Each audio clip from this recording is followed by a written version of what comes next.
I think first lesson was they have much lower shame than the other communities. They have very little self doubt when it comes to being shameless. And I think naturally they are more, they are very hard to offend. They are okay that even if you mock them, as long as you are giving them business, they're okay with that. Not many people would be okay with that treatment, right? And makes many business communities not respectable because they're okay to be mocked or have lower dignity or lower status as long as they get the financial upside of it. So I think that's where the status and wealth driven societies mindset comes in, that they are absolutely okay to reduce their status as long as they win the commercial side of the deal. I've thought a lot about shame as a topic.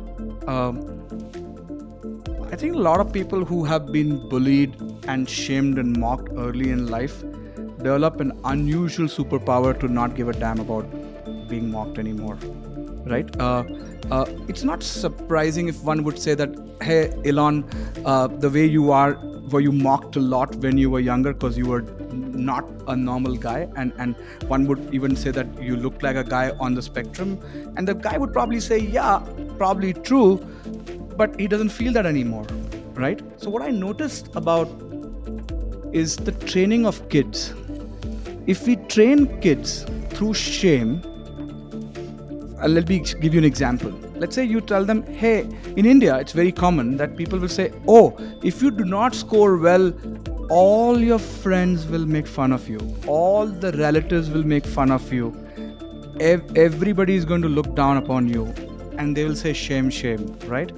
And when kids are trained through shaming, it's an effective tool to make them better. The only problem is that it remains as a long-term bug in them, that they constantly think about other people's point of view, about how they are, and they constantly think their social status cannot be taken risk. But according to me, you cannot develop substance, net worth, wealth, experience unless you're constantly willing to risk your reputation. So I think people who can feel extremely okay to risk up to 30-40% of their reputation, wealth, health, are the ones who propel further.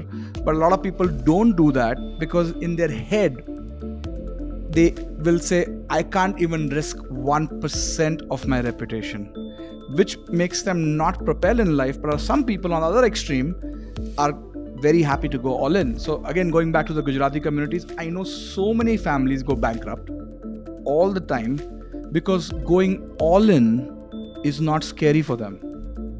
In fact, I'll tell you an interesting stat. India is a very large country, but the total number of people who have invested in any kind of asset, stock, mutual funds, any of that, is around 35 million. I would go to the extent of saying that 85% of people who are having more than $200 of investment in any of these assets are people from this community.